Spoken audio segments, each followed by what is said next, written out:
Good morning, good afternoon, or good evening, depending on where you are in the world, and welcome to Support World Virtual and this presentation, ESM, Moving Past the Hype to Gain Real Traction.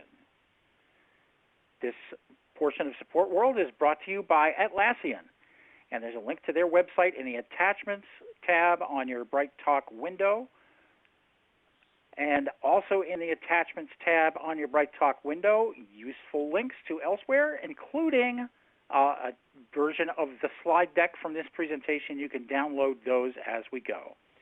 I'm Roy Atkinson, Group Principal Analyst at HCI, and if you're experiencing any technical problems today, just refresh your browser. It works wonders. The slides will advance automatically throughout this presentation.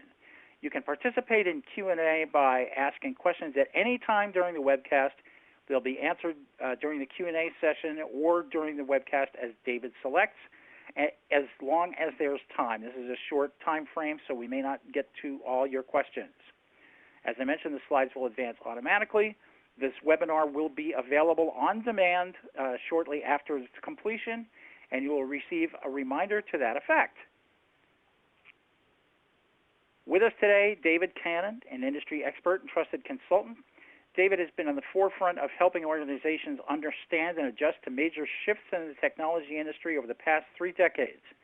He's known for crafting industry best practices for strategy and IT operations, which he uses to make organizations function more effectively and efficiently.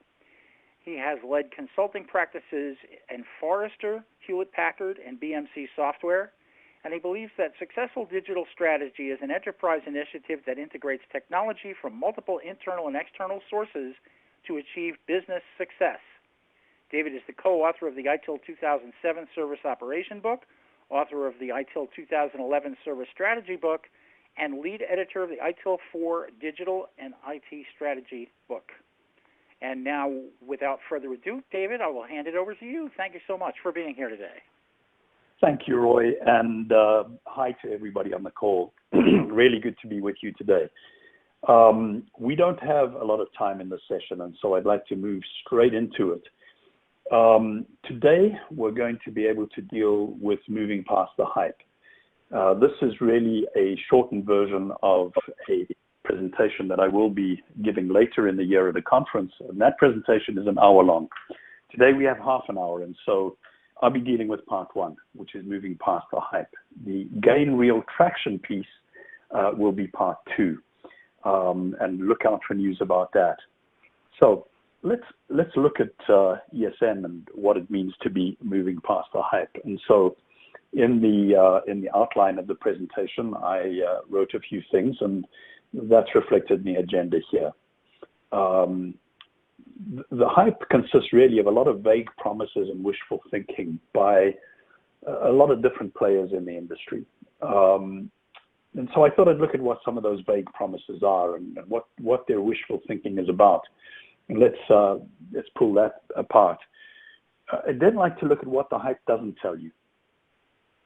And then 3 things that you could do now to move past the hype. So in order to sift through all of the messaging that you're getting and look at what's real and what's not real, look at what's feasible for your organization and what is not feasible for your organization. So let's take a look first at a definition of what ESM is.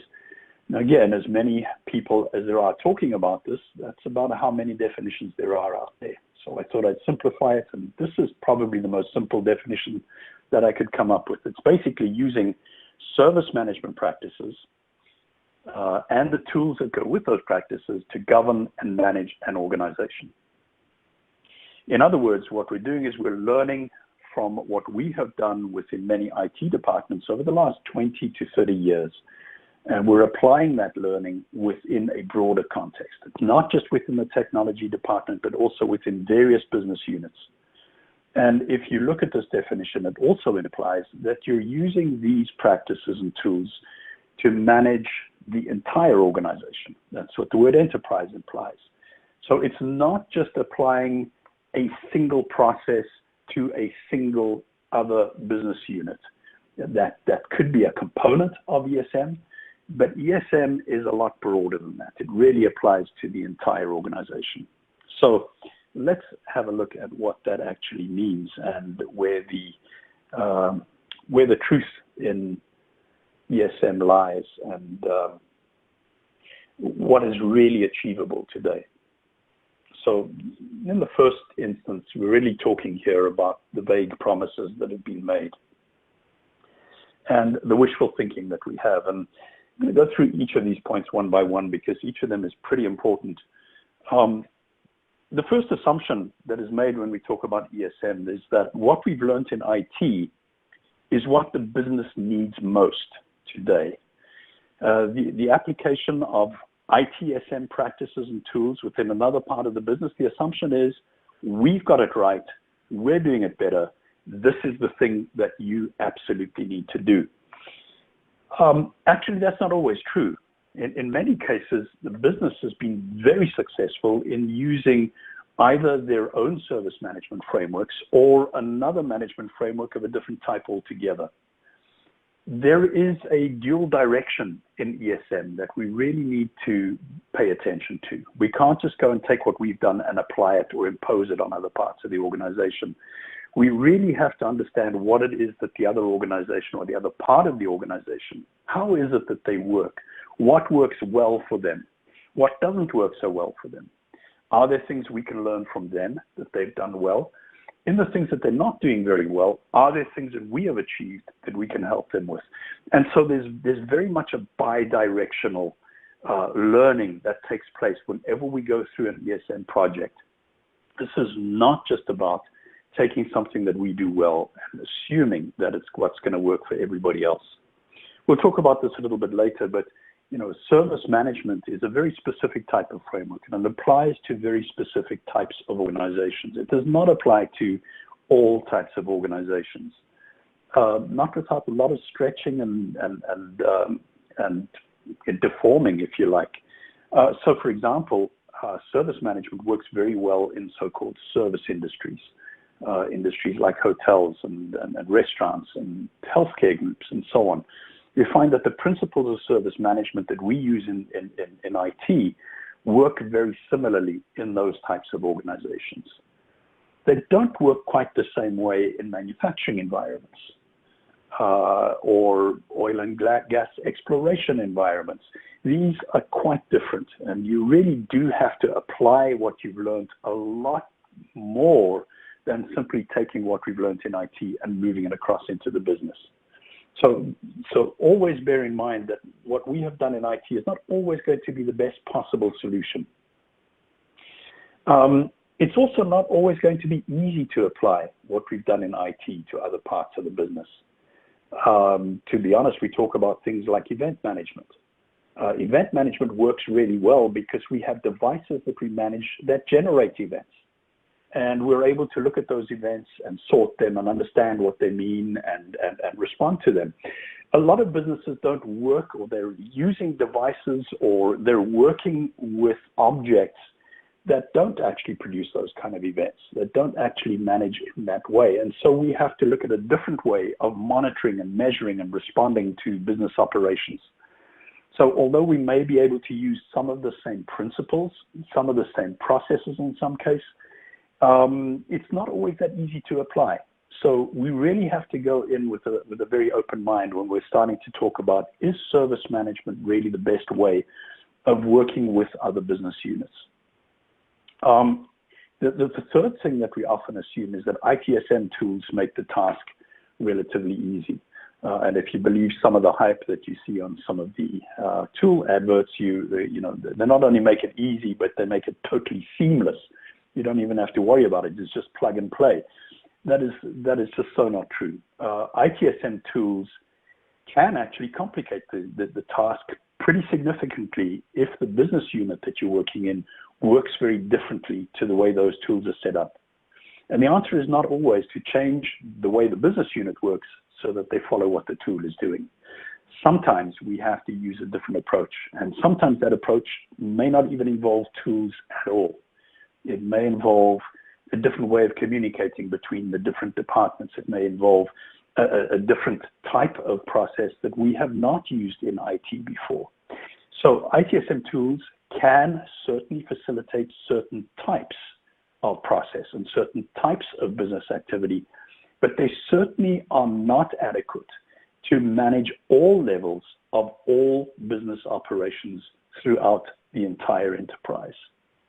And there's a very simple reason for that, and that is because ITSM tools, to be perfectly honest, don't really go far beyond the actual day-to-day operations, support, and delivery functions that we in IT provide on an operational and tactical level. And they certainly, most of them do not provide any support for the more strategic way of working. If you're going to talk about enterprise service management, you really need to find tools that are able to hook into and understand and process and provide support for that strategic layer. Strategic meaning governance, meaning how we put together enterprise plans that involve multiple groups working together, how we coordinate multiple projects, not only the project management side of those projects, but also how those outcomes are produced and how they're used and whether they're on target for the current strategy of the enterprise, or whether we need to change the strategy or the projects or the outcomes, etc. ITSM tools today are not geared for that level of reporting and coordination and orchestration. And so, no, sometimes, depending on what you're trying to do, ITSM tools may not be the answer.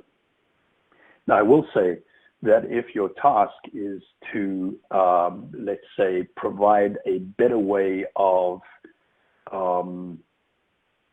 let's say, HR staff reporting or responding to HR queries from staff members, absolutely. We can use ITSM tools for that. The existing ITSM tools provide very good functionality because the use case is very similar to the way we manage incidents and problems in IT. So with minor changes to the process, with minor changes to the terminology, a different knowledge base and so on, it's fairly easy to apply that. But what you've got then is HR service management. You really have applied and you've used some of what you've learned from ITSM, but you have not yet achieved integrated enterprise service management across the board. So if that's all you want to do, then by all means, I think ITSM is a good way to go, and it's certainly easy to apply that in discrete use cases. But again, that is service management applied to a particular use case. It is not across the board enterprise service management. So the other thing that we're learning is that applying ITSM to other parts of the organization does not necessarily make us business leaders. I know we very often think that if we've taken our great learning on this tool that we've implemented and we've applied it in the financial department and the HR department and maybe a couple of other departments, those departments automatically see us as business leaders. That's not always true. In many cases, those departments tend to pigeonhole us as the specialist for the tool that has been implemented. And so we remain, in many cases, in their eyes, the technology leaders and the technology support group. So those who want to use ESM to get into business management will have to do a bit more than applying an ITSM tool into a business. And the good news there is that this is the absolutely perfect time to do it. So I was chatting to a group of university IT professionals who work in a number of universities. It was very interesting that they had been called into all kinds of meetings as soon as the pandemic started hitting and schools were responding. They were called into all kinds of meetings. And what was really good was that they were not being asked technical questions about the technology. They were being asked business questions about the technology. Will this enable us to make our lectures more exciting? How do we do that in these electronic means? How do we make sure that the lectures are coordinated with the course notes that are given out? How do we make sure that we can do labs where people are required to get practical experience? These are all business questions, and it is the IT people who's being asked to respond to that. It's when you get into those kinds of conversations that you start becoming a business leader, that the business starts seeing you as a business leader. But if all you're doing is saying, hey, I can provide you with these three video collaboration tools, which one do you want? Then all you are is a technology provider. So be very careful if you're expecting the ESM project in your organization to really take you to that business leadership level. There are some additional things you need to do. And I'll go through what those are a little bit later in the presentation. But don't assume that the ITSM project, that the ESM project itself will automatically give that leadership to you. There's a couple of things that you will need to do as well. The other assumption is that the best place to run ESM programs is from IT. Sometimes that's the case because sometimes we have learned the most, and we certainly do provide a lot of leadership. But in many cases, we're going to be asked to take a back seat while some other group takes this on. And again, that's something that we have to manage very carefully. So how do we make sure that we continue to be represented, that we continue to be involved, that our expertise and our learning continues to be valuable in the organization? And sometimes that means taking a step backwards and allowing someone else in the business to take the lead. We're certainly starting to see that as we have organizations on the agile side. So those organizations that are being very innovative and are using agile as a way to move products and services quickly to market. We're starting to see a lot more use of ESM approaches by the business units that are being innovative, that are sponsoring this agile activity. And so we're starting to see ESM approaches emerging out of those kind of initiatives and out of those kind of projects.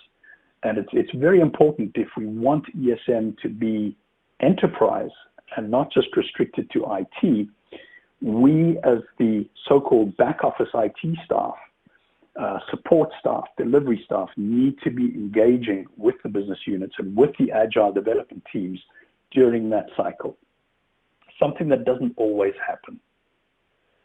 And then finally, ESM is a competitive differentiator. It can be. It certainly can be. And there are organizations that have used enterprise service management to become a lot more competitive. But this is not automatically the case. So what makes an organization competitive is two things.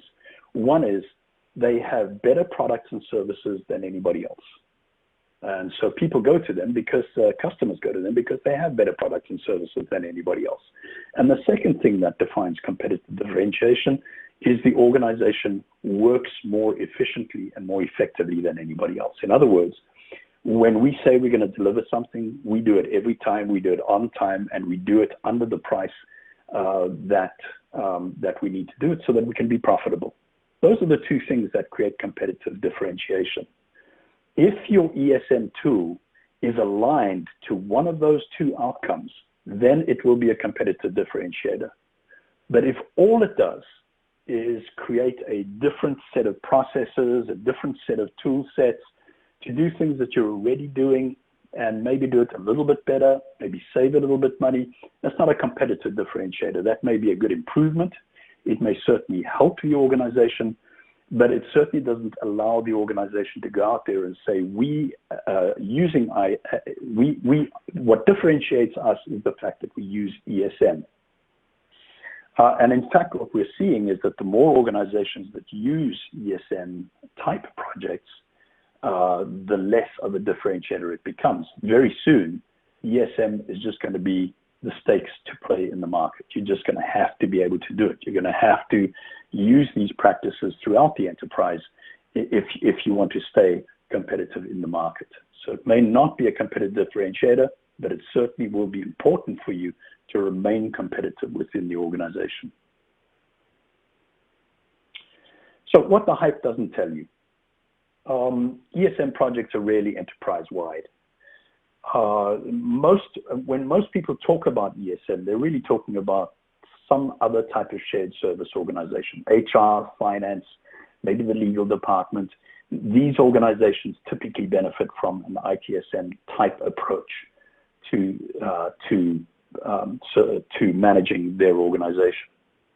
But again, these are one-off adaptations of service management processes. If you are unable to link them together and then go a step further and link the pieces that you've linked together to other parts of the business, your ESM process will be very limited in success. It may certainly have some short-term improvements for those departments, but it is not going to change the way in which your organization works at a fundamental level, and certainly not going to enable it to do things like digital transformation on a large scale. And that's because not everything is a service. As I mentioned before, sometimes we have things that are manufactured. There are assembly lines. Service management may be helpful, but it's not the primary framework that should be used for managing those types of business.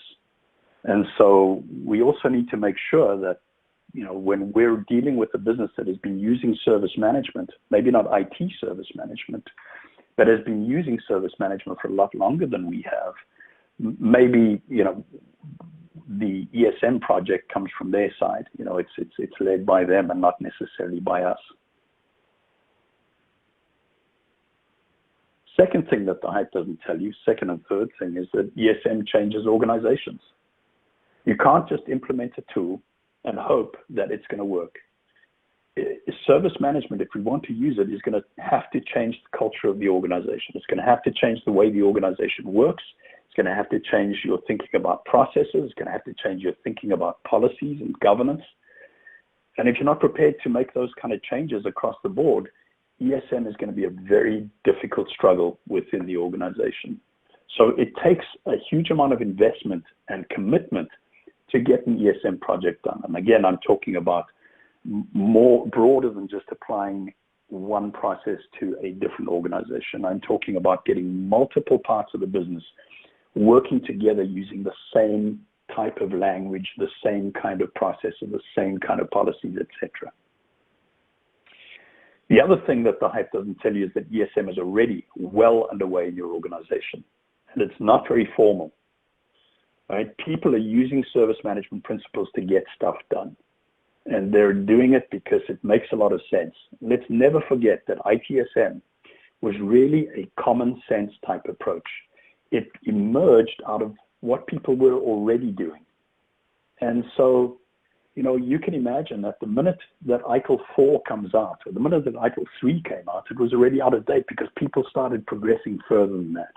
People started trying new things and doing different things, and that happens throughout the organization. So you may find that you're implementing an ITSM or an ESM project using a very predefined tool set and a very predefined set of processes, and you may actually find that those processes and the tool set is out of date because the organization that you're working with is actually, they've gone a bit ahead. They've thought about it a little bit more, and they've applied something that really works for them. And by imposing a tool or a process on them, you may actually be harming the organization rather than doing good. So it's very important, again, that we have this two-way view whenever we're doing ESM. We're going to help by applying what we've learned, but we also are learning from what others have learned. And the third thing that the hype doesn't tell you is that innovation is accelerating. And here's what happens. So on the left-hand side, you have the traditional way of running business. This is what was developed from mainframe days, and it's still used in many parts of the organization: plan, build, and run, long waterfall development cycles. Problem with that is that innovation is happening so quickly that when you're even a third of the way through your planning cycle on your plan, build, run, things have already changed. And so what is emerging in organizations is a much more agile way of doing things. And I don't mean with a capital A, I just mean we're having to move a lot quicker. We're having to get things out more quickly. And sometimes, we're having to learn as we go. So we have this build, run, measure, learn cycle going on, and it's happening very quickly as we deal with innovation. ITSM as processes and tools have not all been innovating and changing in the same way and as quickly as your business is changing. So always be aware that things are moving very, very quickly, and be aware of what transformations are taking place in the organization that you will need to deal with. Now, let's look at 3 things that we need to do now in the last 5 minutes of the presentation. Number 1, most important of all, learn your business. If you're an IT person working in a bank, learn everything you possibly can about banking. If you work in an insurance company, learn everything you can about insurance. That is the most important task. If you want to do ESM today, that is the most important thing you can do. Don't learn more about ITIL and DevOps and Agile. Yes, those things are all important when you're doing ESM projects, but the most important thing for you to know is, how does your business work? What is really important about what they do? What are their outcomes? What do they measure? What does success mean to them? That is the most important thing that you can do. And I think it's something that we, in the past, have put on hold because we have been so busy dealing with innovation and service management and getting things working in IT that we very often forgot that we actually are really just a small cog in a very large enterprise.